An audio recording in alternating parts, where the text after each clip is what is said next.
Okay. Good morning, folks.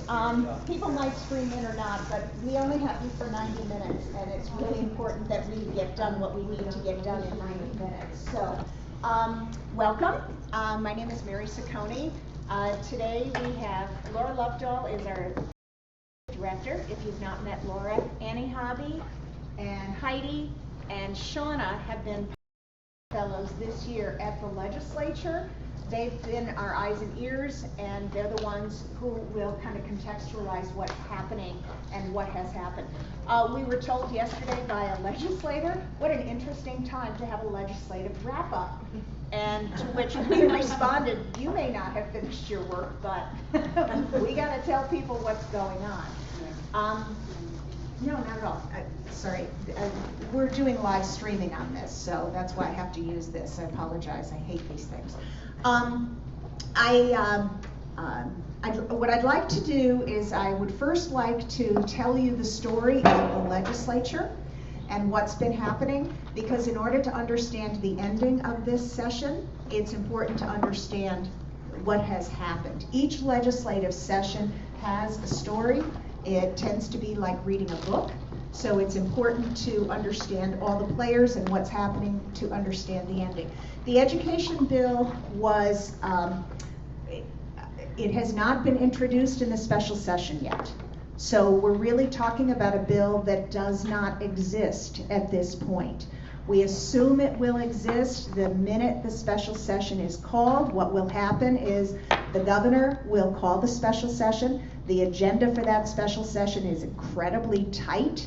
It will be determined by the governor and by Kurt Doubt and by Tom Bach. The three of them will decide the entire agenda.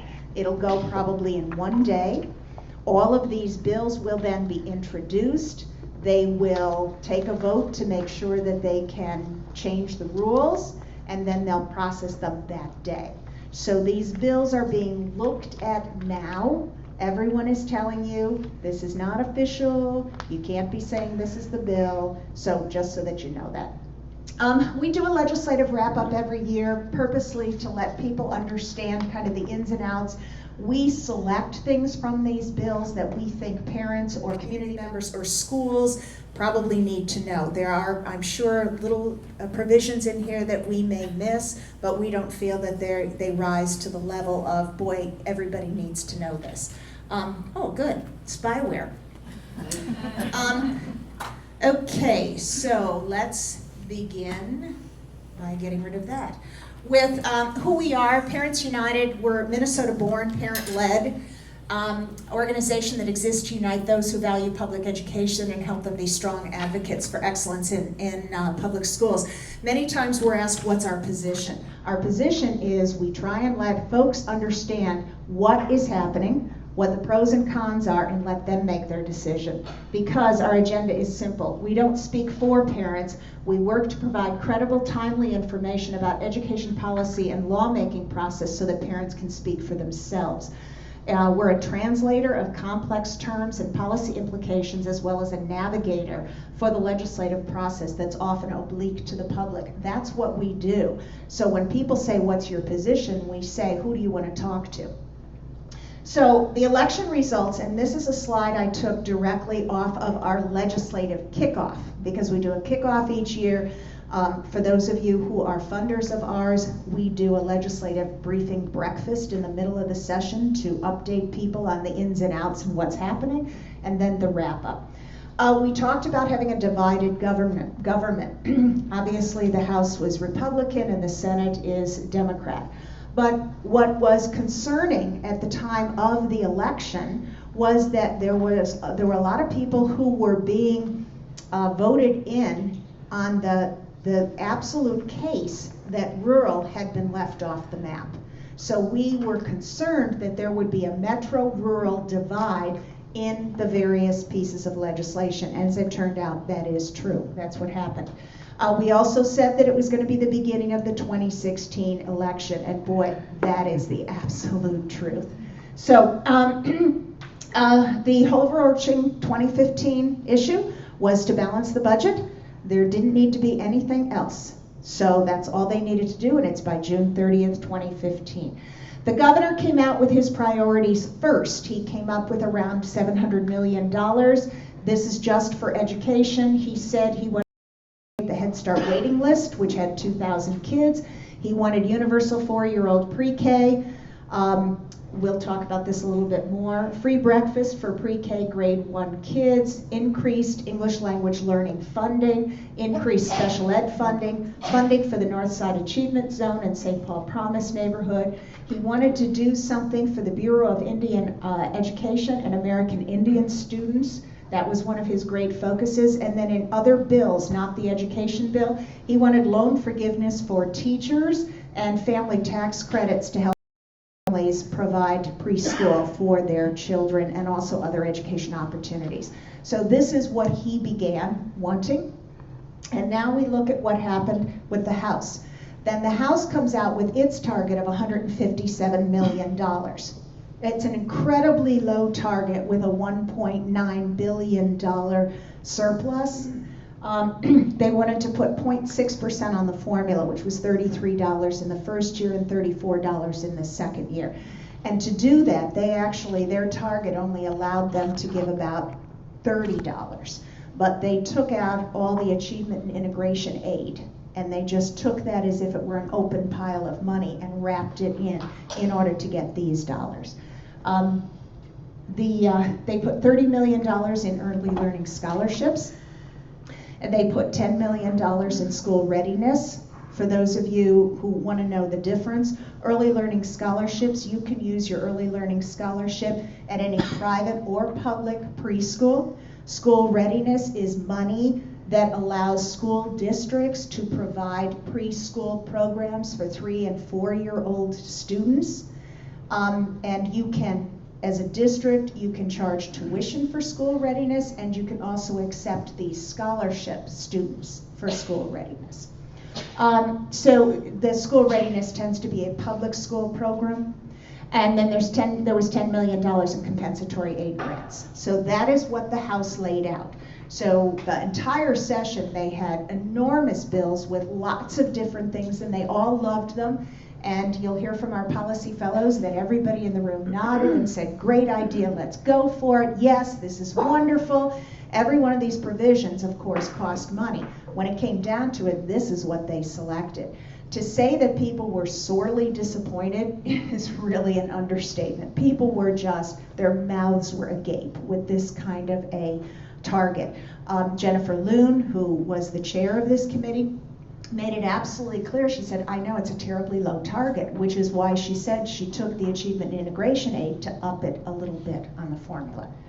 There was a lot of push this year for money on the formula, and we'll talk about that.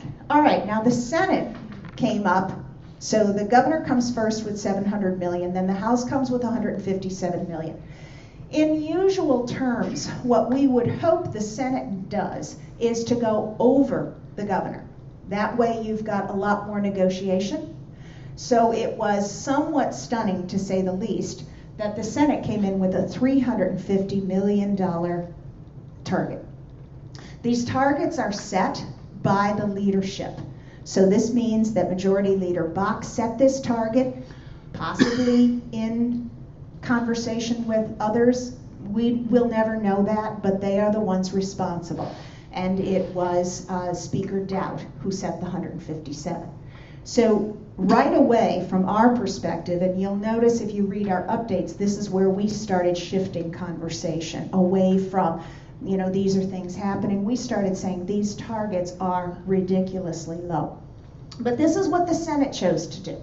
The Senate figured 1 and 1 on a formula. So where the House was going to give $33 the first year and $34 the second year, the Senate figured that they would give $87 the first year and $117. Education groups had determined that 3% on the formula each year would bring us back to about 2012 funding.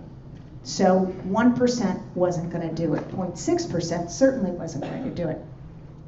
The Senate then decided to fund a large variety of smaller projects, reading corps, concurrent enrollment, grants to student support service personnel, museum and education center, STEM, ag education, Indian teacher prep, excellence in teaching, civic education, video resource, music, we win. These were all grant programs. They also then decided to have a series of a lot of smaller appropriations to Principals Academy, Wilderness Inquiry, the Network for the Development of Children of African Descent, Minnesota Learning Resource, Collaborative Urban Education, Minnesota Foundation for Student Organizations, Full Service Community Schools, Experiential Learning Pilot Programs, Northwest Online, on and on and on with these small appropriations. They wanted to do some seclusion and restraint reduction for special ed. That was their special ed piece. They wanted to get some school breakfast aid. They wanted to fund the Promise Neighborhood and NAS.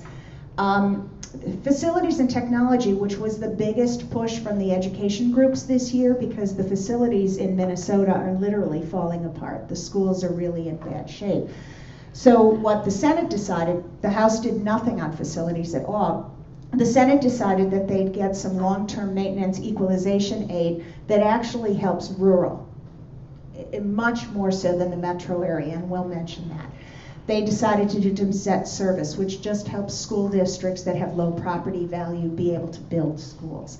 Alternative facilities, bonding, telecommunication access, deferred maintenance, equalization aid, innovative technology, Northwest mobile manufacturing, and this was interesting, an Anoka fabrication lab. The reason that I mention all of these is because you see the difference. You have a low target in the House, and they set monies that were low, but on a couple of large projects. This House sets a relatively low target, and then spreads appropriations, sprinkles money around on a lot of different appropriations. That was what we were dealing with. Excuse me, the Senate. Thank you, Ann. So that was kind of what we were dealing with going into conference committee. Okay, so let me stop there and see if anybody has any questions. Lonnie. How realistic was the judgment of the education groups about the need for a 3% increase? The question was, how realistic was it for the education groups to want 3% and 3%? Actually, 3% and 3% would be about 37% of the entire surplus.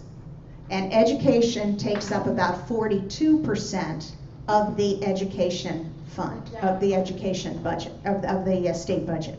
So their suggestion or their thinking was keep in play with that. If you fund 42%, if it's 42% of the budget, then use 40% of your surplus to defray to education. That was the thinking. It didn't come out of the air, and they did that. 3% and 3% would very much bring us back to maybe 2014 levels of funding. So it was a realistic number. So we had an update, and I loved this. Shauna wrote, it's called Shoes Please. What we found were all of these groups were coming forward asking for an appropriation for a great idea, or this great idea, or this great idea. And I believe it was Annie one day who said, you know, all of this is just an absolute clue into the fact that if that formula had kept pace with inflation, each of these school districts that had these individual needs could deal with it on their own. But because that formula never kept pace with inflation, their only recourse was to go to the legislature for individual appropriations for individual districts. And I thought that was really very insightful, because that's true.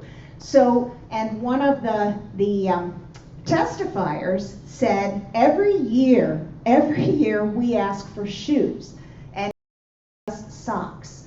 Or we come back the next year and ask for shoes, and you give some people caps and other people bracelets. Every year we ask for shoes. So I love this phrase, shoes please, meaning put it on the formula. It was at this point that Parents United organized a press conference. And there was a lot of push from people saying, well, isn't the problem the targets? But no one seemed to really be acting and doing something about it. So our organization, along with a lot of different education groups and SEIU and different groups, formed together to have really a significant press conference where we called upon the leadership of both the House and the Senate to raise their targets, because it was ridiculous to try and get all of these needs met with low targets. And since leaders that meet the target, what we were running up against is the chair of education in both bodies was saying, boy, I wish I had a larger target, then I could do what you want. So everyone was kind of passing off the buck to, well, it's not me. Boy, if I had more money, I'd spend it. So we put the press, and you all did, because that's when you'll notice if you read our updates that the tenor began to change to say, if our only recourse is to go to leadership, then that's what we have to go to. And because of that, and there's no question, there is absolutely no question, that was the thing that worked. Because we got a conference committee all of a sudden began with a $400 million target. So over the Senate and over the House. Now, still, $400 million was nowhere near what we needed. But the Speaker and the Majority Leader agreed on a $400 million target. The problem is, it's a triumvirate. What they didn't get was the governor to agree. That was not a problem. And interestingly enough, what you started reading in the paper is that the governor only wanted UPK, Universal Preschool. UPK. Unfortunately, news love jumping on a simple plan. What the governor said, and said over and over and over and over again, 400 million isn't enough.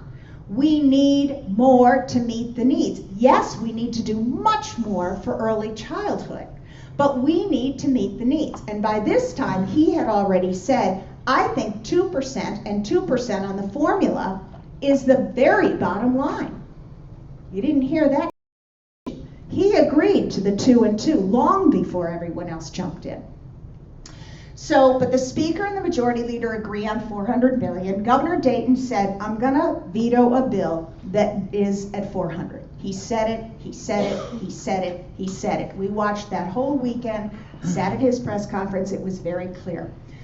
His final compromise, and the compromise that they've come to now for the special session, is 525. I am here to tell you, they would have signed that bill at 400. It passed the House, it passed the Senate, that would have been it. It was absolutely because of this holdout that there's 525. So it's important to know where that extra 125 million went. And first you need to know all policy provisions that were agreed to in the conference committee have stayed. The funding that was agreed to in the conference committee, it has just increased in certain areas. That's the only difference. So nothing from the conference committee report changed. It just increased. So I'm going to try and explain the increases. The increased funding, first off, 63 million was put in the per pupil formula at 2% and 2%. So now it's, I should say 2 and 2. It's my fault. What that means is 117 the first year and 119 the second year. But the thing that's confusing when you look at this is you add that 117 on the 2015 number, and that means in 2016 the per pupil formula is $5,948. But then you add 119 the next year, which is 2% of 2016, and it's 6,067. But the 2017 formula will be $236 over what we're getting this year. Does that make sense? It's additive. It's additive. But it will always be reported as 2 and 2, 117, 119. Okay? That's like one of those in the weeds thing that you should know. And I apologize for that 1.5 there. I'm very sorry about that. So the 125 million was added first to the formula. Secondly, 48 million, as opposed to 31 million, was put on early learning scholarships. So that increased 17 million. 50 million was put in Head Start. It increased by 10 million. The conference committee had it at 40. 16.7 million went into Indian education formula aid. It had been at 3.2. This was a huge priority, a huge priority.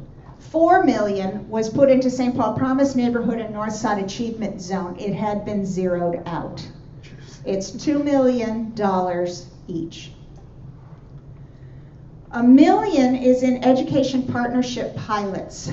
These are 3 districts in greater Minnesota that have had pilot programs operating for kids who are either new citizens, bilingual, in some way, shape, or form, socially, economically disadvantaged, and they have had pilot programs that have shown some true success. So this is an opportunity for them to be funded beyond what they've had in the past, which has just been what they've been able to raise in their own districts with their own per pupil formula. 4 million English language learning in 2003 as a cost-saving measure. This was under Governor Pawlenty and then Commissioner, Sherry Pearson Yecke.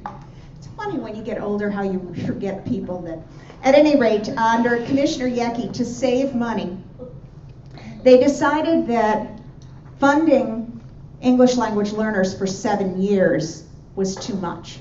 So they cut it to 5 years. They said you can have funding for kids for 5 years. This is in the throes of every bit of research that shows that kids who come here with English as not their primary language take around 12 years to be able to be at the same par academically in order to be able to move academically with their peers. So they cut it to 5 years. We have wrangled that since 2003. Last session, it was moved to 6 years. This session, it's moved back to its 7 years. So now we're back at 2002. We're really moving ahead. 14.6 million in compensatory pilot grants. It was 4 million. These are grants that are given again to schools that with kids who are struggling in the socioeconomic, lower socioeconomic. And then there were tribal contracts and referendum for Owatonna, 5.3 million. There's 2 different small appropriations. So that's where the 125 went. So if you'll notice, there's a trend. It's going to help kids who are struggling. From our American Indian population to kids who live in poverty to get them into preschool. It's to various programs that seem to be showing success. It's certainly not like the Senate's original bill with all the different appropriations, but it's trying to focus. The other funding provisions that were retained, just to refresh everyone's mind, there's $31 million in school readiness funding. Some people are a little bent out of shape that scholarships got more money than school readiness because they, in the original bill, it was 31 million in both. But remember that a scholarship can be used to attend a public school. So it's not like a favorite on one side or another. It's a different delivery mechanism. There was extended time revenue, $31 million for these school facilities. Actually, 25 districts for, boy, I used to serve on Stillwater's board when this happened.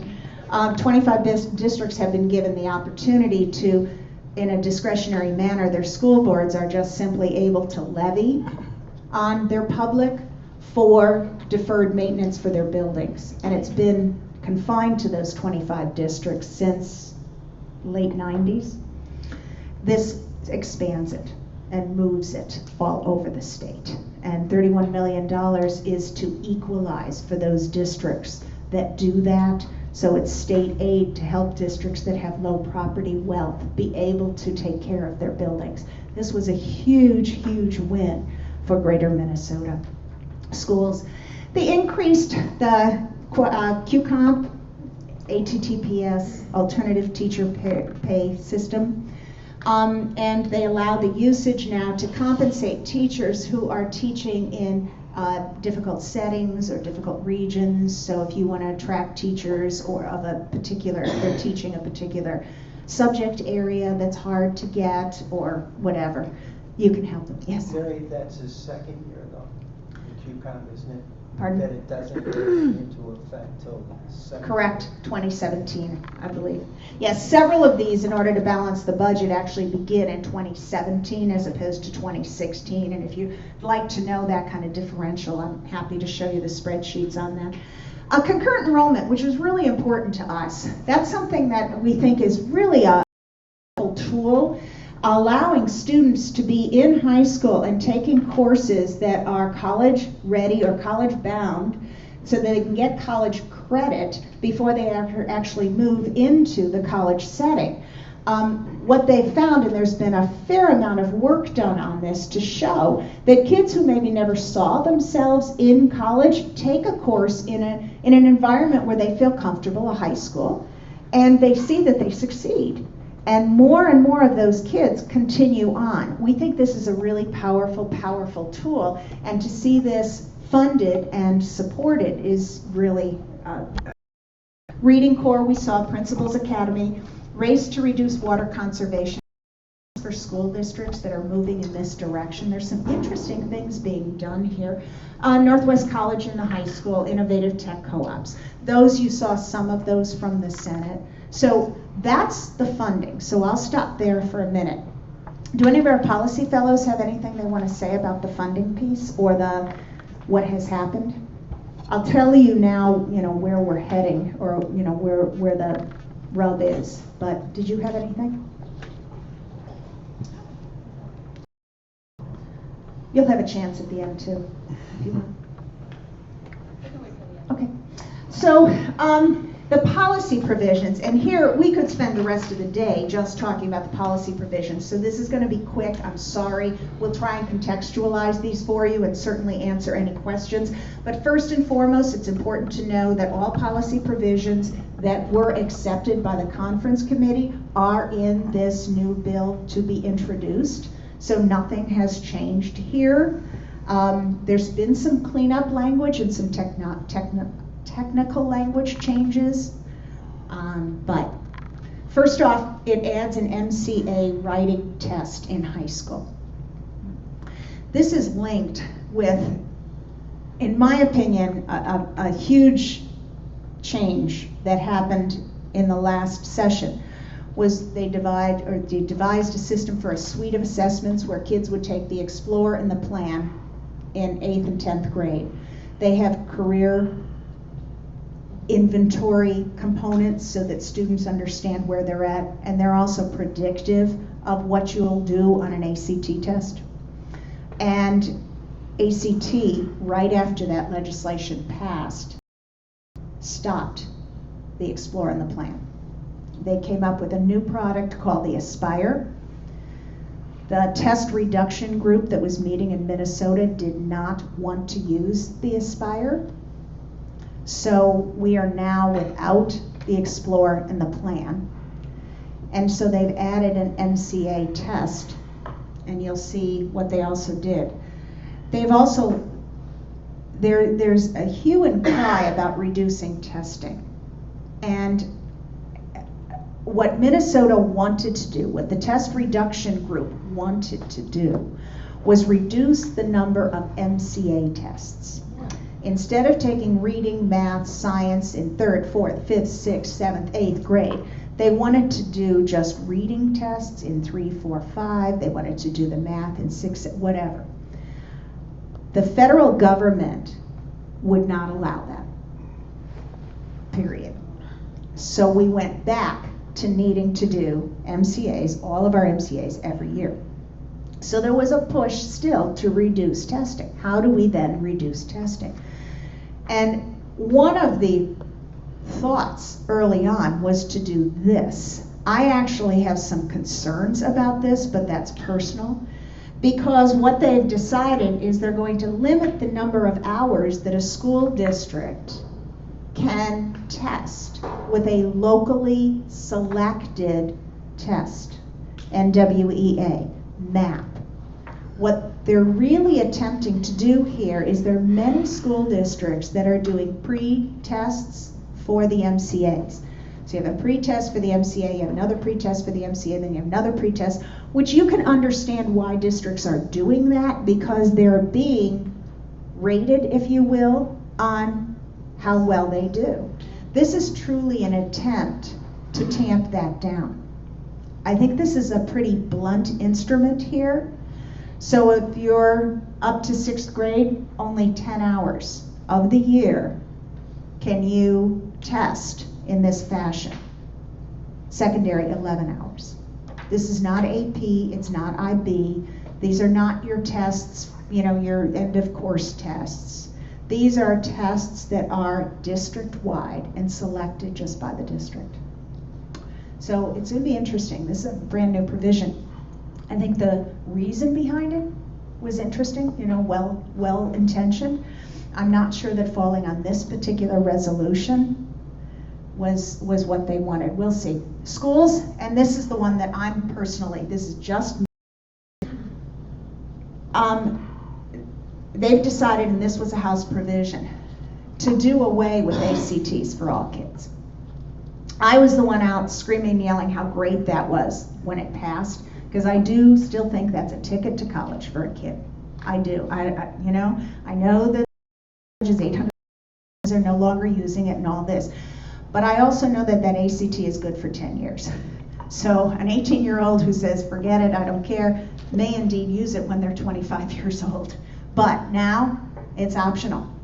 So to me, we're back in that same position. There was something to me of value that everybody takes ACTs, so all our juniors are together, and on April 28th, we're all at school taking our ACTs, and people saying, yes, these are high expectations. Now it's optional. And actually, the wording of this is incredibly confusing because it stipulates a college norm test once a year, optional. The school must pay. So if I'm a parent and I come to you and say, I want my kid to take an SAT, are you required? You're required to offer it, and you're required to pay for it. What if I SAT?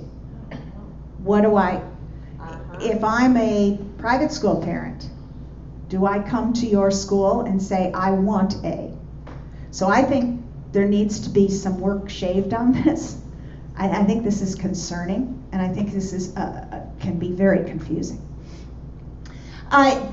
They're touting that they eliminated the Explore and the Plan. Well, ACT eliminated the Explore and the Plan, and they chose not to take the Aspire. Let's just keep this in mind. But they're telling you that they reduced by 3 major tests or whatever. It's an interesting spin. If there are testing disruptions, districts can decide not to submit the test data for purposes of teacher eval and accountability. So we all know the test disruptions that have happened with MCAs. Yeah.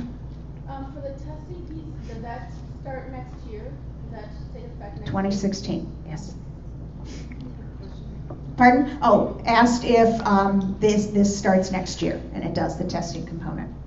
The policy also, this is a very interesting provision. It began with Students First several years ago, and what they said is you may not place a student 2 years in a row with a least effective teacher unless there is no option.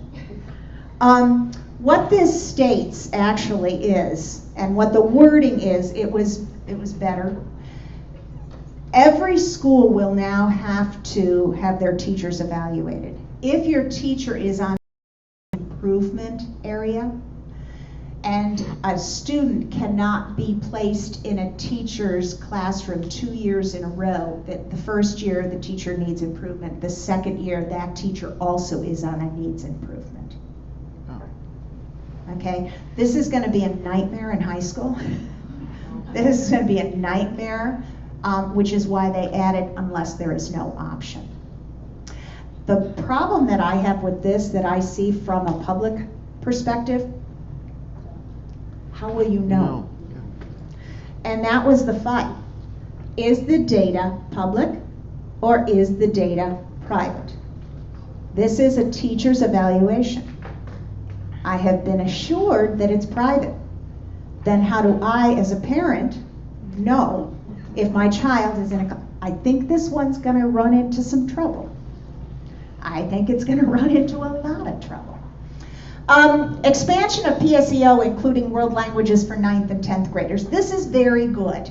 We have 9th and 10th graders who are quite advanced and truly can do quite well with a PSEO, and especially in world language. It's wonderful because so many schools have had to cut world language. We have some bilingual children coming to our schools that truly should be in PSEO.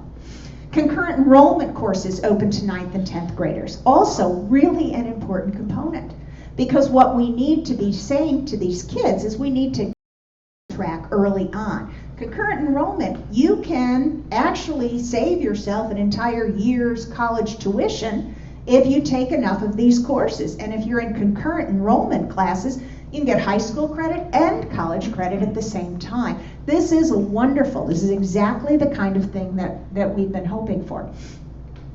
This is interesting, and I do not understand how this is going to work out. I just have a little issue with this because I don't understand it.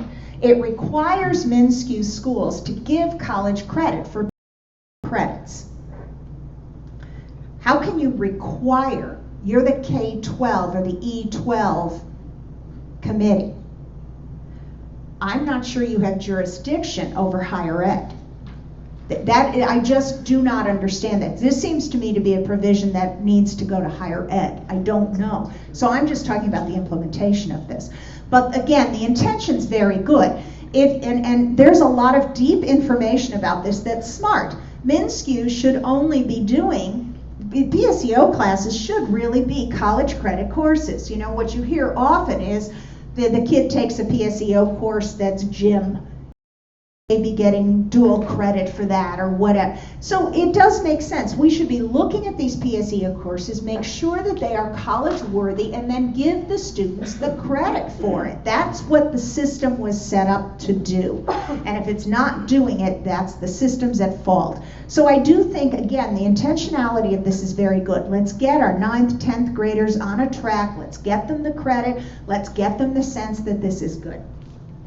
Districts may opt to have agricultural science courses fulfill science electives, and computer science courses may fulfill math credits. Again, this is more for Greater Minnesota. It just happens that there are a lot of teachers there that, or a lot of courses there that maybe aren't taught in the metro area that could very well deal with these. Allows pre-Labor Day start of September 1st for 2015-2016 school year.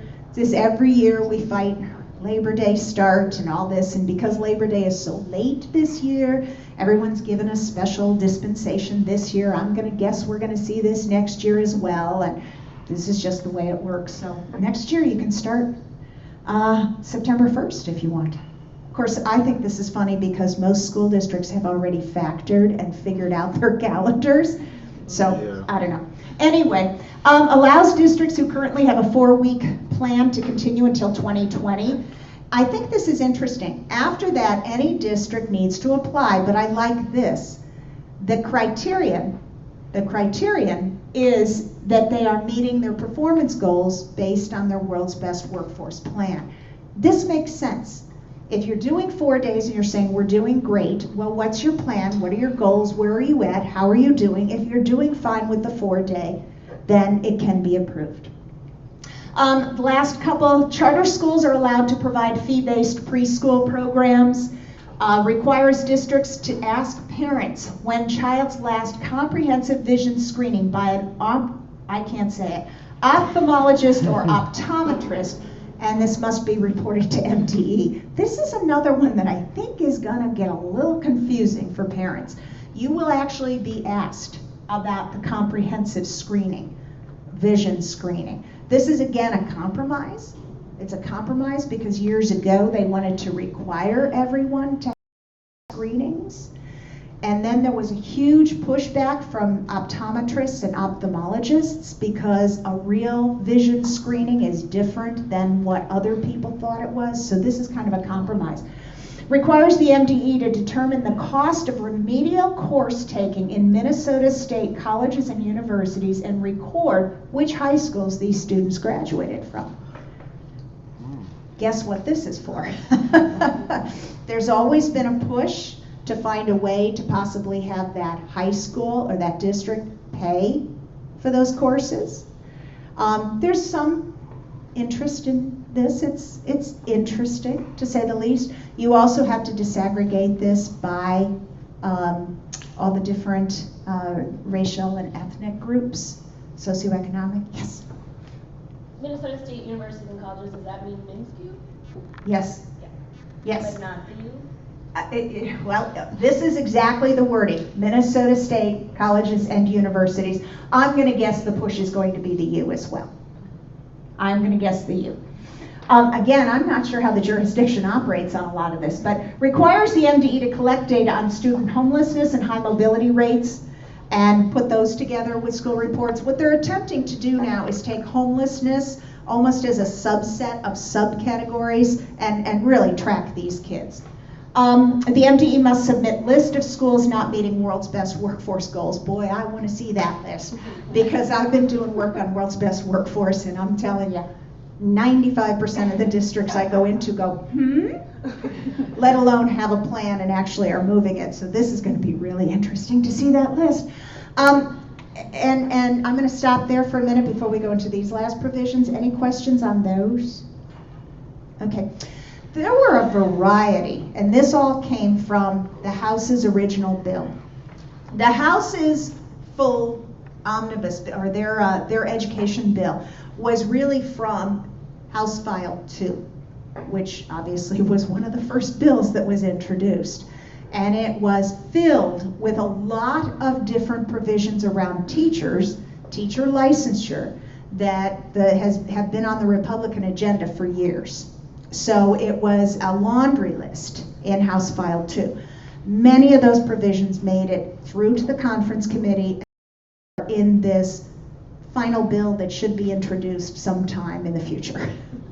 So what has been agreed to, and it all began with, we need teachers. We don't have enough teachers. There's a teacher shortage. That's where it began. And everyone nodded their heads and agreed. This is particularly true in rural Minnesota, and it is particularly true, and has been for years, in certain areas.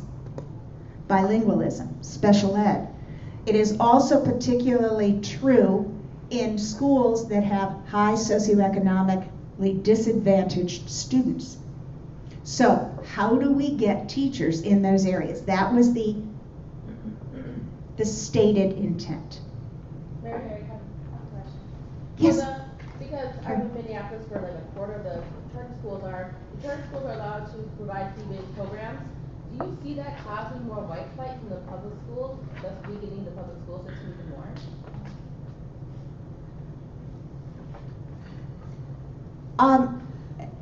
No, that's not the way I look at it. The way I do look at it, and the reason that they wanted to was, well, two reasons. One reason is if you can, get kids into preschool, obviously the thought is they'll do better in regular school. So they wanted to be able to offer that. So that's one thing. And since the state wasn't going to pay for it, they had to allow them to do fee-based. The other is more of a business model. If you can get kids into pre-K, they tend to stay at that school. So I think it's more along those lines. No, I don't. I would have to really consider, Carrie, how that might be. Not thought of that. But I don't, that's not a first top of the shelf thought on my part. Streamline teaching licensure for hard to fill areas, settings, or subjects, including for out-of-state candidates. And this, everybody says, yeah, sure, okay, this is, and yeah, it is true. It was interesting. Do you remember the stats? How many out-of-state candidates had applied? And how many had been denied? It was pretty astonishing. It was like 3,000 had applied, and all but 37 were accepted. It was a pretty amazing number, but it was pretty interesting. It requires the Board of Teaching requires the Board of Teaching to enter into reciprocity agreements with contiguous states. This is particularly interesting now that Wisconsin is signing a law that is saying teachers don't have to be licensed. You know, we must enter into reciprocity agreements with contiguous states. Now, there is the provision that says you have to look at their preparation and believe that their preparation is as rigorous as Minnesota's. But I found that interesting. Nonprofits who partner with universities are allowed to provide teacher preparation programs, and the Board of Teaching must license those participants. Some of you who've been around for a while might recognize this as the Teach for America provision, because years ago, actually the Republicans controlled both the House and the Senate when this originally passed. It was saying to the Board of Teaching, you must devise a system where this can happen. And the Board of Teaching changed over its membership when the House and the Senate changed configuration, which then the Board of Teaching, according to some, dragged their heels in doing this. To others said, held back the push. So now this, if you are a nonprofit, and there are some guidelines about, being formed for education, and you partner with a university, you can provide a teacher preparation program, and the Board of Teaching must license your participants. That requires the Board of Teaching to collect and report data on teacher preparation programs and outcomes for students, including student performance data. So, Jamie, you went to the University of Minnesota. You're now teaching in Elk River. I'm going to watch your trend for 3 years, your evaluations and your student scores. I'm going to report those back for University of Minnesota, and it has to be on a public website. My editorializing is that's ridiculous. And as a former teacher, and as a former evaluator of student teachers, I just think that's. But I think it's interesting to see the trend. That's why I'm spending a little bit more time with that. This is the trend. Notice we did this with students, and we're kind of going back to what high school did they go to that has caused them to take remedial courses in college. Now we're looking at scores and evaluations to see what college the teacher went to. I think you can see the circle. Lonnie? Do they see any conflict between the second bullet and the fourth bullet? If we have reciprocity agreements and our teachers are coming from teacher prep programs outside the state of Minnesota, how is the Board of Teaching supposed to track that person back to the University of Northern Iowa? Well, and that's the interesting thing, because if you really look at this, I don't think you need to track them back to the University of Iowa. I think it's just Minnesota schools. Bingo. It is very interesting. Shauna has pointed this out. In fact, Shauna has mentioned a lot about how you say, you know what, we're saying we need more teachers, and then we're making it more difficult once teachers get to be teachers to be able to stay teachers, but boy, we're kind of opening the floodgates to license a lot of other folks. It is kind of interesting, but Shauna, we haven't gotten, hi. Okay, go. There are other states doing this. Is it Yes. North Carolina? I Yeah. mean, it's national movement too. So Mm-hmm. Oh, it absolutely is. There's no question about that. There are lots of people who are looking at this. Yes? From a logistics standpoint of collecting this data, how are they going to do that? The question from a logistics standpoint, how do you do this? I do not know. I honestly do not know. But I think it's important, as Marissa says, this is a national trend. I just think it's important to understand that this is the direction.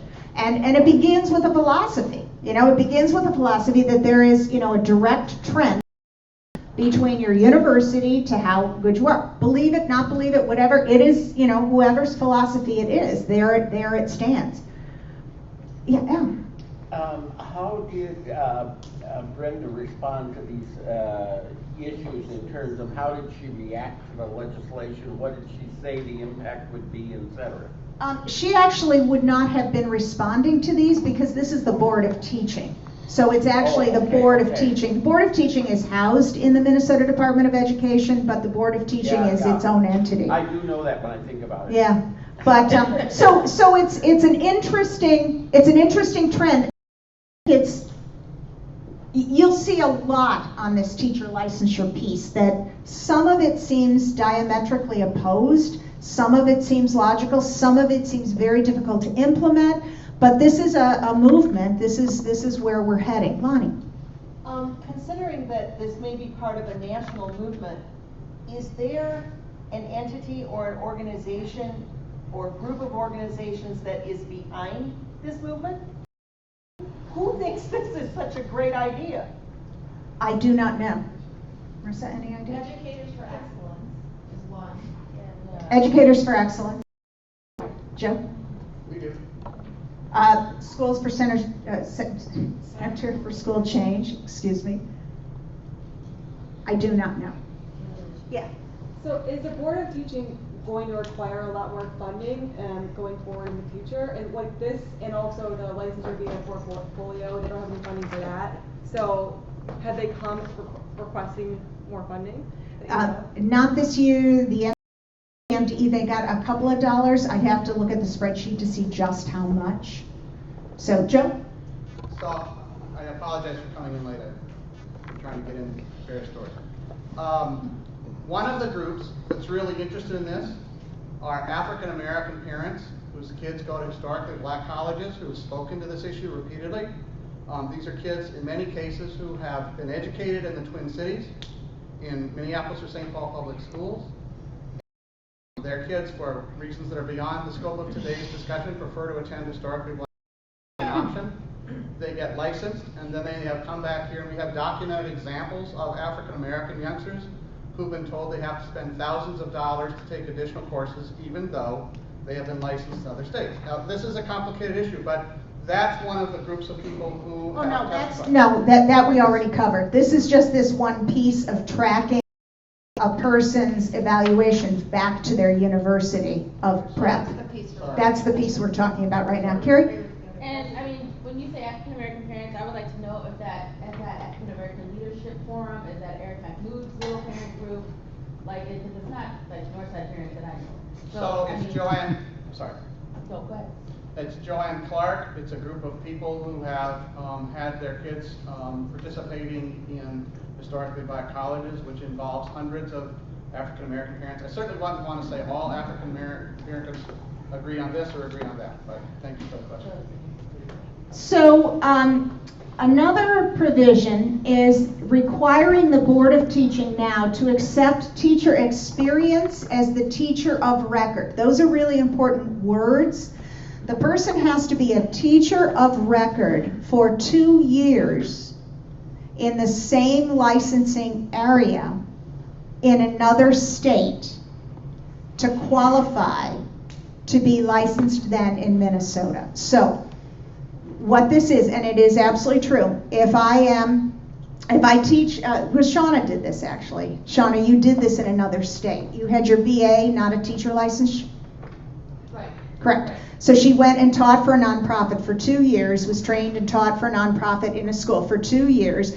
According to this, when she comes to Minnesota, they would look at her experience and you would be able to apply to get a standard teaching license in Minnesota. You would have to pass the same test, the board skills test.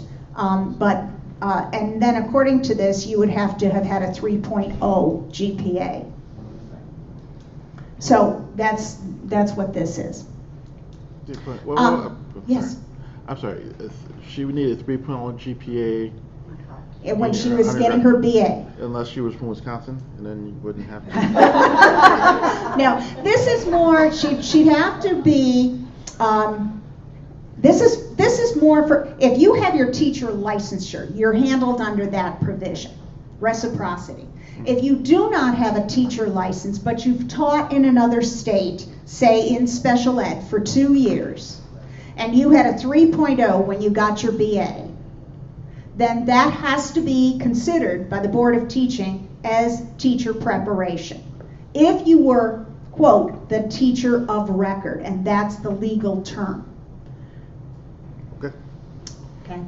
Part-time career and tech teachers are exempt from licensing. Again, another Greater Minnesota piece, and this is a wonderful piece because there's been such a this crazy kind of focus on the whole, No Child Left Behind, the various testing and all this, that a lot of schools have had to lose a lot of career and tech people. They've had to lose their career and tech labs. They've had to lose their career and tech teachers.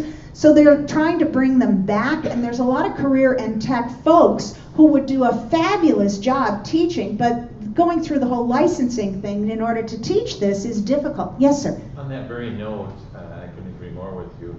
But on a parallel, was there also any discussion or progress made with regard to CT&E funding to support these programs? No. Mary? Yes. Sometimes you get into consequences. I can see particularly where you have somebody maybe who's an engineer or a field that's related, and then they come in. Wouldn't there be an incentive here to keep them part-time rather than go full-time? I would say absolutely. It's unintended. Mike, there's an unintended consequence to maybe you keep 2 career and tech teachers both on part-time, so they don't need to go through the licensing, as opposed to hiring 1 full-time career and tech. Yes, absolutely. What I'm thinking is, like, say the typical load in your school is a teacher teaches 5 classes or 6. You keep 1 under so they need this. Absolutely. But there are many districts made the case, though, that this is really essential for them because they only had the students for 2 career and tech classes a day. They needed somebody to teach them, and the person was had great career and tech skills, but couldn't or wouldn't or go through the whole licensing thing. But yes, there are unintended consequences all over the place on all of these things. So that's why I'm trying to be kind of as in-depth as possible. Lots of good intentions on this, lots of good possibilities on this, also lots of opportunity for mischief. There's no question we can't hide our eyes on what potentially this is going to do or might be great. Yeah. So is there, there's no qualifications for, not even like you need to take a classroom management class, so you need, there's not any type of a certificate or anything that's The statute does not say that. The statute says if you have been a teacher of record.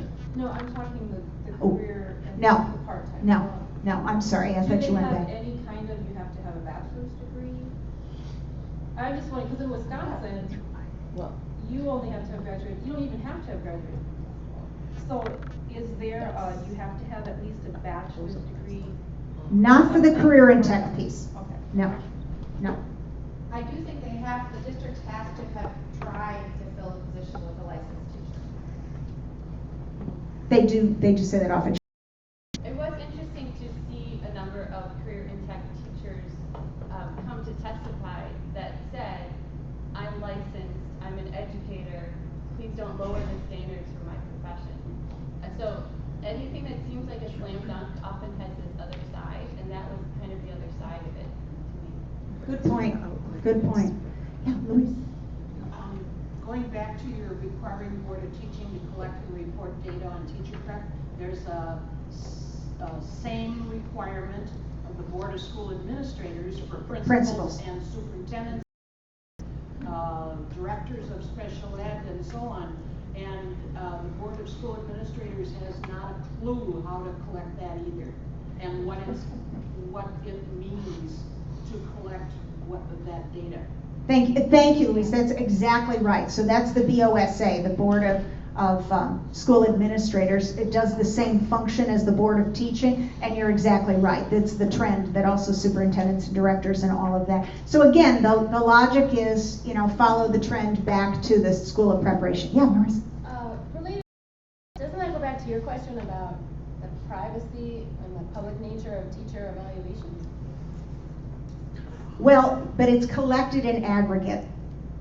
So the idea being that you have, 45 teachers that came from University of Minnesota Morris. And in their it's 3-year trend data, which does tamp down the whole idea of being able to follow one person right back to their school. But I think a lot of this is going to snuggle right up to data privacy issues, especially that 2-year thing. I think that one's going to come into play big time. I think you as an administrator or a superintendent or a principal, that's going to be a conversation. I want Miss So-and-so. Well, you can't have Miss So-and-so. Well, why can't I have Miss So-and-so? Well, yeah, I can't have Miss So-and-so. I really don't know what I'd say. I really don't. Anyway, Miss So-and-so's not as good as you think. I don't know. I honestly don't know. I don't know. I do think that this is interesting because any of you who've been following this for years know that, the Board of Teaching used to use the Praxis test for teachers. Then the Board of Teaching changed over its membership and they changed the Praxis because they didn't think it was hard enough to the MTLE, the Minnesota Teacher Licensure Exam, which was college level. And for the last several years, the conversation has been, how do you test on a college level for people who have yet to be in college for this? There was all sorts of stuff. So all the language has been stripped out saying college level and now says board approved skills test. So it's left to the Board of Teaching to determine what test. Leadership's role, I just think it's important that we understand who has pulled all these strings. And I think our fellows, they kept asking me such interesting questions this year, like, well, what's going to happen next? It's like, who knows? There is such circuitous routes to this. There is no usual way. So what's happening right now is, first and foremost, you listen to all these bills, and the chair of the committee's nodding their head, really happy about all this, and then all of a sudden, their speaker or their majority leader tells them, this is how much you have to spend. And they start picking and choosing what they want. And basically, it's the chair's whole decision. So the chair does that in the House, the chair does that in the Senate, and they get together with the conference committee. They beat out something that they think is good, but meanwhile, they've waited again for the big three to tell them, now how much money do you have to spend? So they wait again. Now the majority leader and the speaker come together with a new target. Now they divide it up again. But again, it is up to both of those chairs of the conference committee to decide. It's those guys. Now, the whole game's off because the governor vetoes it. So now it's down to 3. You've got Tom Bach, Kurt Dapp, and Governor Dayton deciding all of these pieces. And everybody else is going, what are we doing? I don't know. So they come in with the deal of $525, and then they say, but the conference committee is going to decide how to use those dollars. Well, no, that's not true, because the deal that was struck between those 3 was that the money was to be used in these areas. So that's what it's come down to. And I just think that's important to understand leadership's role in this. I also think it's really important to understand what's happening at the federal level. After 7 years of languishing, it looks like No Child Left Behind or the ESEA Act of 1965 may indeed actually be reauthorized. It was supposed to be authorized 7 years ago. It hasn't. So it's languished. What is happening, which I think is politically, I gotta write a book on this one. They want to hand the control of education back to the states. Now that we've spent how many years since 2001 just destroying so many things. So it's very interesting. So every state will be able to determine everything. Basically, the name of the game though is you must test every year, just as they said. That's going to not change. But there are no punitive measures if you do not make adequate yearly progress. There is no more of them. However, please understand that 50 states over the last 14 years have developed full plans of what they do when people are above or below adequate yearly progress. We have put an entire generation of kids through schools and their parents expecting to see adequate yearly progress and to know. We have had 14 years of MCA tests being the watermark. But it's all going to be handed back to you. So I think this is interesting. So watch for this. The Senate and the House on the federal level have come very close to moving this particular piece of legislation forward. And the only thing that they will agree on is no more waivers, stop the waivers. Minnesota's still under a waiver. And you must test. Also, there's movement at the federal level, conversation about early childhood, conversation about universal pre-K. That's a push. However, we're 2 years out, well, less than 2 years out from the next election, so this is going to be talk for now. And again, if we follow what the feds have done in the past, the talk doesn't ever get followed by funding. So, but those are the things being talked about now. Mary, yeah. Question? Yeah. Are you worried about that coming to state level? I mean, ALEC has really been ripping us a new one at state level. What? And so if that comes to state level as well, I'm just afraid then it's even more of a goner than it is at federal. I mean, what do you think about that? ESEA? Yeah. I'm more concerned with the fact that I think Minnesota is already down the road with a plan they believe in, and it's all based on MCAs. Our evaluations are based on MCAs. Figuring out if our schools are great or not is based on MCAs. So I don't see us veering, and I think that's a problem because now I think the state will come back and say, is this really what you want to do, the feds? Is this really what you want to do? So we're not going to change that, and I think that's problematic, that we've already agreed to doing this, and even if the feds say, don't worry about it, you don't have to do it anymore, we're already down the path. That's more my concern, that I think we're just there. It's a fait accompli. Okay, what we're doing, you know this, guys. We are monitoring all the education committees. We're tracking and analyzing this. We're collaborating with a lot of education groups. We have individual meetings with legislators. We keep the web. We're working with parent groups, hosting events. We do a lot of presentations, building relationships with these various offices, and we're trying to keep the parent perspective in front of policymakers. That's what we do. I think it's really important that you understand that we believe our credibility is our ability to simply call it as we see it. We have been pushed and forced and shoved into many, many corners this year. It happens every year. Do you stand for this? Do you stand for that? Will you come out for this? Will you come out for that? We take calls every single day on this. We really believe that our credibility is the fact that we can just simply say what we think. And in order to do that, we've made a purposeful change in our funding model.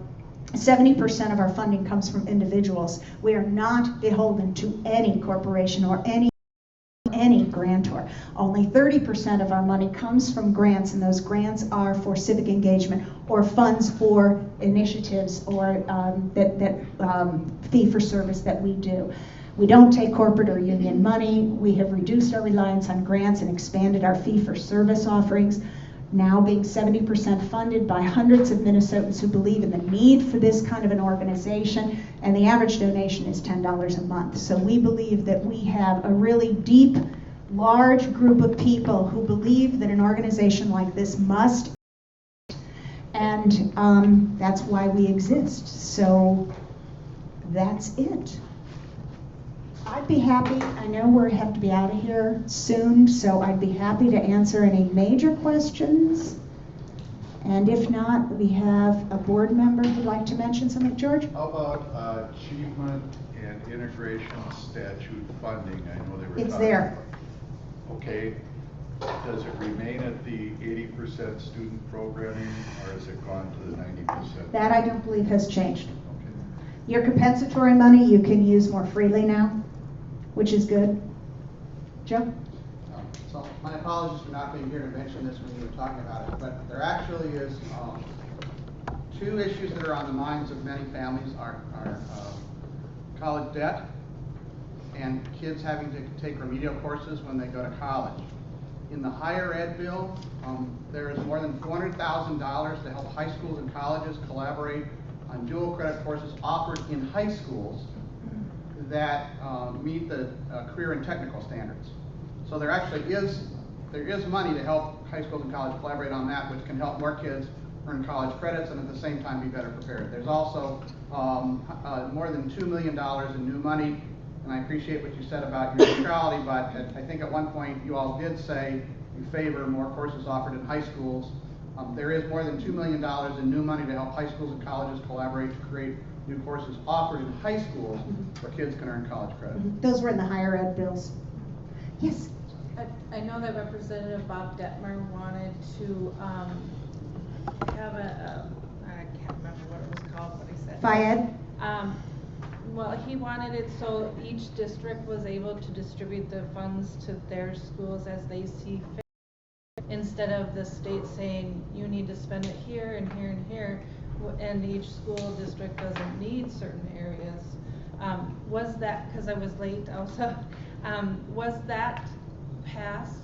Well, actually, in a variety of small statutes, like compensatory aid, right now, you have to send 90% of the aid that you get for kids who are struggling. You have to it's very targeted where you have to send it. Now, the school board can take 50% of that and send it where they need to. There are a couple other little provisions in there that allow for more flexibility for the school boards to send it out. They're also now given discretionary levy authority to fix their buildings, which is good. So there's a lot more flexibility and freedom. It's not to the point where you get 5% on the formula every year and go for it at this point. Yes, Mike? A question. A couple months ago, I was at the legislature when a group of senators, minority senators, came up with the 3% proposal. Now, that was at the same time, almost to the day that the Republicans were saying, give it all back, give it all back. So obviously, they were on different pages. Put that in context for me. What do you think the minority senators were up to at that point? And it touches a little bit on what was just said, because the 3% was supposed to be up to the discretion of the school district. Well, the political answer to that, Mike, is fairly simple. In the House, they were in the majority, so they had to actually do something. In the Senate, they were in the minority. They could make as much noise as they wanted and cast aspersions on their majority at the same time. That's what they did. When the Senate was talking about maybe getting a 1% on the formula, they were able to stand up and say, we need 3 and 3 and no more mandates. They knew they'd never be called on that. But the question that you have to ask those senators is, did you tell your colleagues that in the House? Because that's not their piece. So it was a very political move. Actually, the House DFL did the same thing by not voting for this bill. They did not vote for the $400 million bill. Most of the House minority did that. But again, they weren't governing. There's a very big difference between being in the minority and the majority and what you can say. What stunned us, and actually one of our updates is called Whiplash, we were sitting there listening when the Senate came out with a 1% and 1%. We were sitting there listening to Republican senators saying over and over again, we have underfunded schools for at least 10 years. I was like, excuse me? I mean, we have fought that for at least 15 years, and they said it over and over and over again. And even when this bill came out, and we called several Republican legislators, they said, well, it's just not enough. How interesting. I mean, it was incredibly interesting. So, yeah. That actually makes me wonder, why were the targets so low then? If that's like, they want to look like they're the education party, then why was the... Well, the 157 target was very low for a very specific reason. Representative Loon said, well, we know we're gonna, excuse me, it was not Senator Loon. A Republican representative said, well, we know we're going to have to come up. So they were leaving room to bargain. But at the same time that they came out with their $157 million target, they were coming up with give $2 million back in taxes. So they had to find some way to balance that narrative. You can't give schools money and. So it was going to be $2 million in tax, $2 billion in tax returns, and then a little bit of money spread on. In Minnesota and just about everywhere else, the phrase is education wins elections. It's like, why was Fox Target not closer to the governor? Yeah. Senator? Oh, yeah. Scratching our heads about that one. I don't know. Yes. Super quick question. So back to that least effective teacher piece. If you have a very large school, is it just the one lowest teacher that applies to? No, actually, and what was shaved off this, and it does say least effective, which is really unfortunate. And actually, Education Minnesota made a very cogent point and actually supported some of the final writing, which said needs improvement. It's the same thing. You can't be a cooperating teacher for a student teacher if you are a teacher that needs improvement.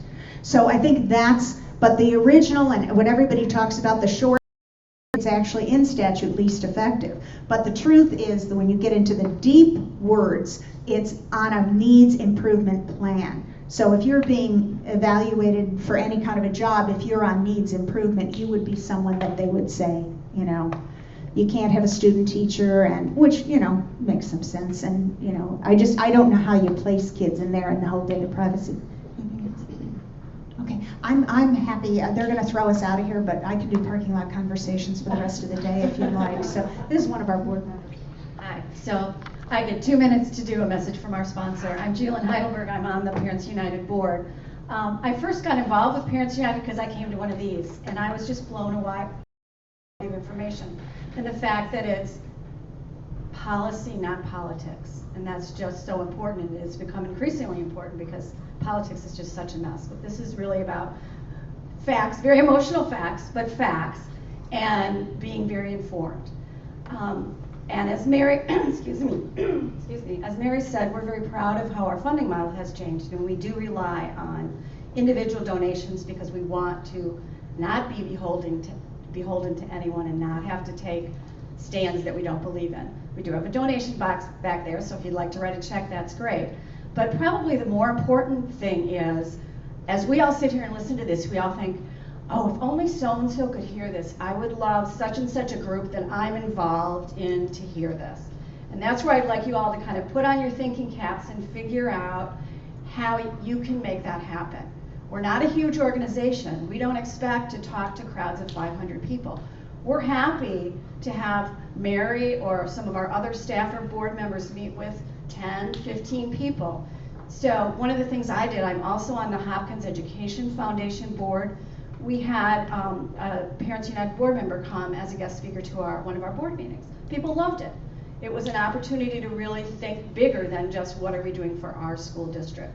So if you're a member of an organization, whether it's a foundation, whether it's a social activist group at your church, or whether some other community group, we would love to have the opportunity to come and talk to them. And we'll use it as kind of a combination friend raiser, fundraiser. So we'll disseminate some information and maybe ask for a check at the end. But you know that we do a soft sell. There's never any, raising somebody's arm behind their back until they write us a check. Same thing if you would like to host an event, make it more personal. Have a house party, host a coffee. We'd love to do that as well, because we just need to get more and more parents to be aware of what's going on with educational policy, how they can get involved and help make a difference. If you're on Facebook and you haven't liked us yet, go like us. If you're on Twitter, go tweet. We need that. Send an email to your friends. Send a link to the Parents United website. We need your help in getting the awareness out there. And thank you very much for being here. Thanks, Sheila. Now, we see ourselves as having a service to provide, and we like to grow that service as much as possible so that people understand we're here. That's the whole point. So thank you, thank you, thank you.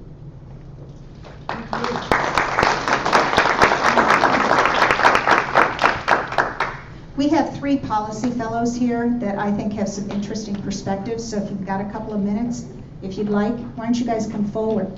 I asked them the question, and please make sure that you fill these evaluations out if you would be so kind. These guys were there the entire session, and it's their first time in some cases to watch the entire session, and I think their perspectives are interesting. Good morning, I'm Ann Hobby. I'm just going to share a couple of observations.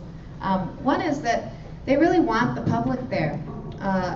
I would say that Representative Loon, after hearing every single bill, consistently asked, is there anyone else in the gallery from the public who would like to speak on this bill? And there is an assumption, when you're there to speak on a bill and you're the public, you're listened to.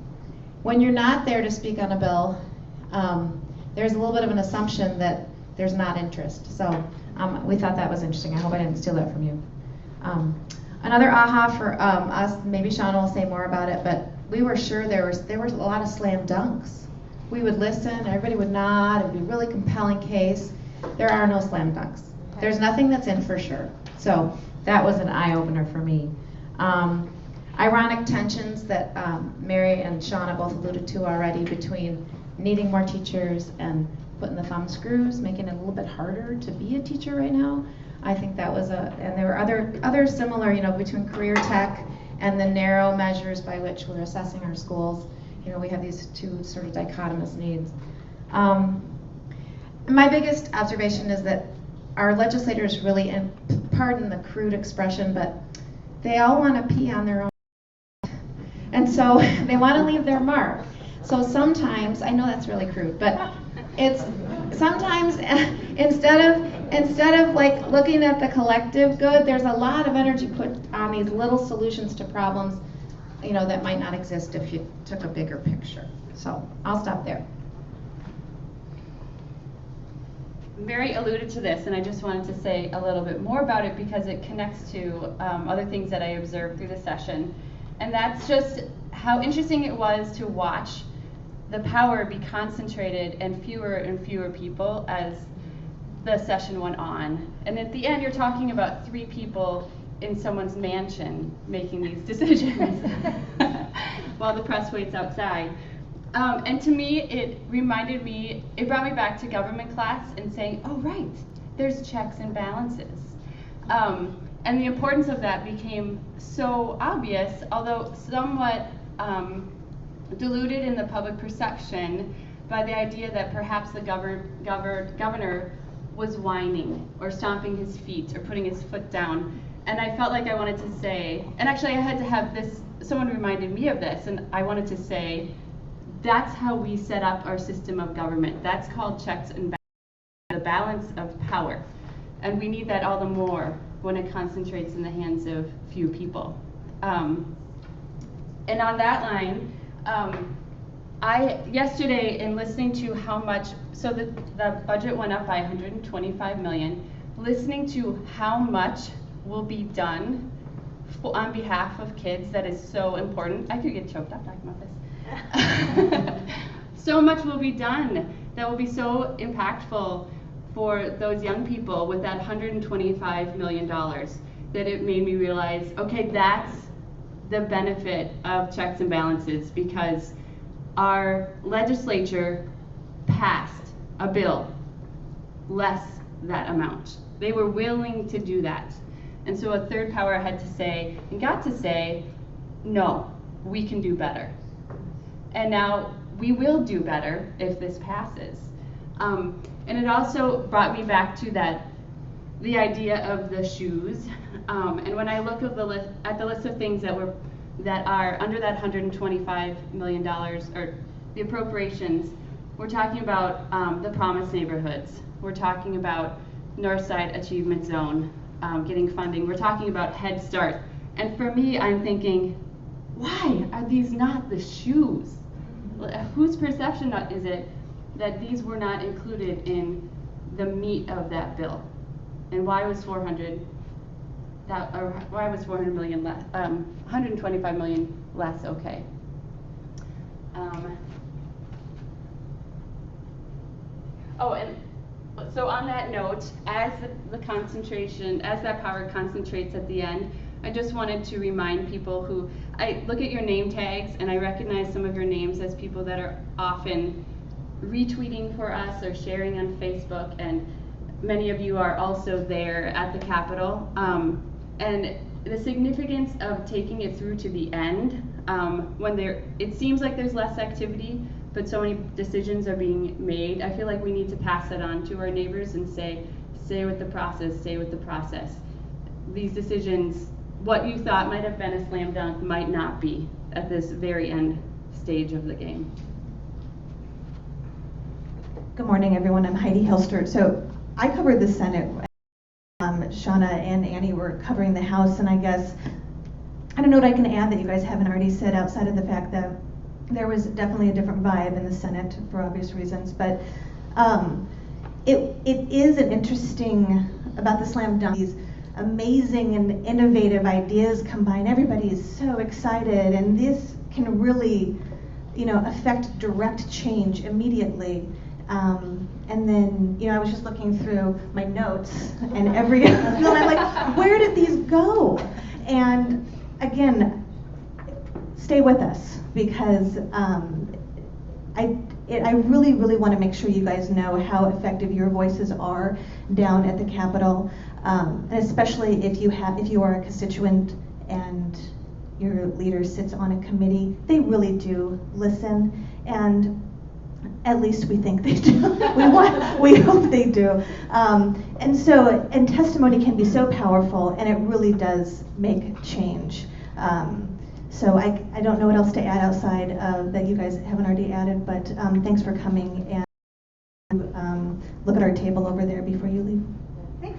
And questions? Yes. Yeah, could you just say a little bit about when I'm helping advocate, I'm talking to parents, I'm sharing the updates on the We Support SLP school page, and I'm asking parents, write these people a letter, call them, email them. What do you think? I think the people we elected are great and on board, but they're not the only ones I need them talking to. So can you speak a little bit about that? Yeah, the most important thing, and what people don't understand, is you may have a very supportive representative, and what they say to you is, I know. The problem is them. Well, that's when you say two things. How are you moving your caucus? Is this a caucus position? Because unless it's a caucus position, it doesn't mean anything. So your legislator could be very, very supportive, but you say, are you working to move your caucus on this? Because that makes a difference, a lot of difference. And when we have people from all over asking their legislators to be in their caucus pushing their leaders, because what they try and do is push you out of the seat. In other words, you know what, this wasn't my decision, this was the speaker's decision. Who elected the speaker? That would be you. Therefore, what are you going to do to hold your speaker responsible? Understand that the speaker and the majority one job, and that's to keep their majority. That's what they want to do. So if they have 10 folks coming forward to them saying, I can't go home with 400 million, I can't. If we could have 10 people coming forward and saying that, you'd see that speaker. You saw that speaker and majority leader move that. That's what happened. We were talking to them saying, get your caucus to get that speaker or that leader to move. That's what we need to do. The second thing to ask is when somebody says to you, I'm on board, the problem is so-and-so. If you feel inclined, because this is really cool, we've done this in the past, to say, we'd like to meet with him. Can you make that happen? That's a really interesting thing. We've actually gone into rooms with them and brought an urban parent, a suburban parent in to say, what's the problem? And it's very powerful, because when you actually call the people on it, it's interesting. There was a question back here. Well, just on that note, just in reflection, there's plenty of room for armchair quarterbacking on Monday morning. But I was at the North Metro Chamber, and of course, overwhelmingly, it was a Republican panel with one Dem, so disproportionately, kind of the blame was falling on Governor Dayton, only understandable, because of the politics, obviously. But from your perspective, on a purely unbiased look, is there any one thing, either strategically or tactically, as the session unfolded or leading up to, that could have happened that would have ended better end result? Absolutely, absolutely. From the beginning, and I could play this whole thing out. From my perspective, sitting back and watching the whole thing, and I don't think I've kept this quiet, so the education advocacy groups, in a pejorative way, are called the education cartel. The teachers union, the superintendents association, the school boards association.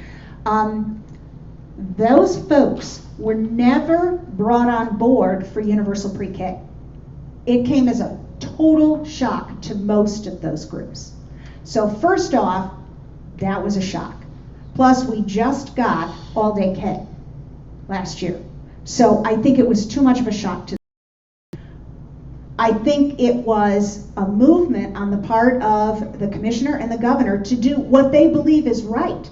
But I think to make that happen, and I am the poster child for understanding making decisions without bringing your community along, you need to make sure that your community is there, and that was their community. So I think what should have happened early on is I think the governor and the commissioner should have said to this education group, all right, here's what I want to do. I think we need to put our stake in the ground for UPK.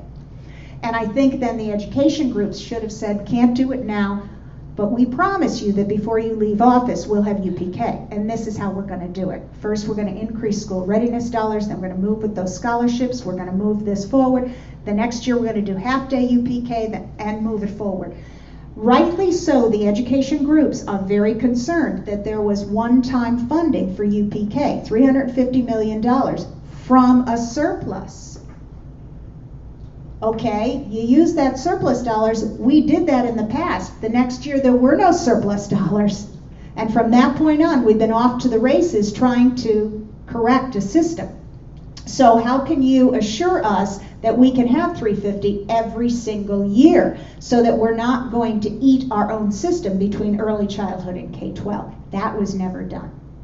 Then I think we would have found a totally different outcome. On top of that, I think there needed to be a better relationship between the majority leader and the governor from the get-go.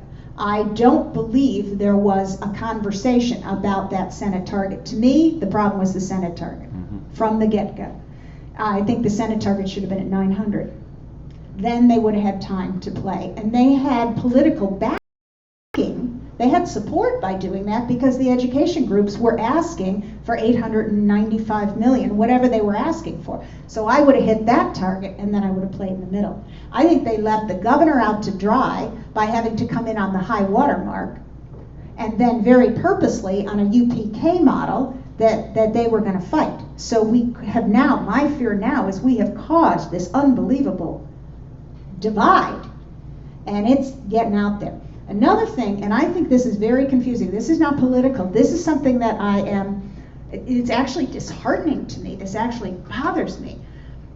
What the governor wanted to do was take pathway, when the scholarships first came through, everybody was concerned that they could only be used at private preschools for a lot of reasons.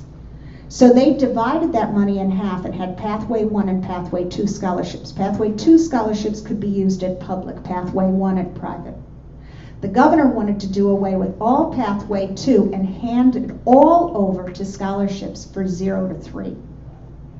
So they would double the money for 0 to 3 and then have public preschool for 4-year-olds.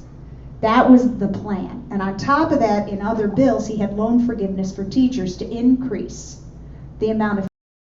He wanted public preschool because with public preschool, the only way you can guarantee licensed teachers is with public preschool. That was the reason. He wanted licensed teachers. So that was the intent. So in other bills, he had loan forgiveness, he had different ways to do this, he had tax credits for parents. He always was for, let's use scholarships for birth to 3. Let's get that UPK, continue the scholarships as well for those who want to go to private. But let's have a more robust public system, because it's the middle class families that can't afford the preschool as well, the 4-year-old. So that was the whole thing, and that context was never out there. And it's really unfortunate, because this thing should have been orchestrated a different way. And now, I don't know what's going to play in the future. I have huge concerns about what's going to play in the future, because I think there have been such hard feelings. There's an old saying at the legislature, never a forever friend, never a forever enemy. But I don't think it's true. Xander? Another thing that I would add to the, like, what can you do when you have supportive legislators, is when they say leadership, ask them what leadership, because in the House, there were a couple things, and I was like, well, whose decision was that? Expecting them to be like, leadership. And then I asked them what leadership, and I was like, oh wait, it was the Democrats that said that? Oh, well, I can go talk to them without, you know. And that is true. Like, there's enough, like, ask say questions. leadership, and then make sure you go after the right person. Those people who are on school boards, who have school boards, I don't know how many times you've heard, you know, this was a decision made at the school board level, and you're standing there going, really? I honestly don't ever know. That's the same kind of situation when leadership says, who? What leadership? Who? You know, so, and also, the most important thing, we talk to people about writing and calling these people. That's really important. That's, you know, that's the outside game. That's important. We need to play a better inside game. We're trying to be the, you know, the conduit, if you will, for the inside game. And the best way to run an inside game is to have relationships with your legislators long before the session. And the best way to make really good inroads is not write them during the session, but have coffee with them in the interims. That's the best time. That's when it really matters. Also, you can ask them questions on social media. You actually, and that's a very good point. Xander is the master of social media, and let me tell you, between tweeting and Facebook now, there are so many interesting things between following and being able to tweet and, you know, actually just messaging these guys back and forth. I've gotten so many, you know, you get a text from a legislator on the floor saying, da-da-da-da-da, can you get me? Yes, no. You know, that happens all the time. So getting their phone numbers is very easy. And honestly, you know, they're your friends and their neighbors. They're not experts in these fields. They come to you and say, please, you know, what would you do? What would you do? Anything else? Anything else? Okay, we need people to understand that they have a voice. We need people to understand that they can make a difference. We need that. So please, anything you can do to help us, reach out and get a larger group of people that can make more noise. That's what we're looking for. Thank you. Have a great day. Enjoy.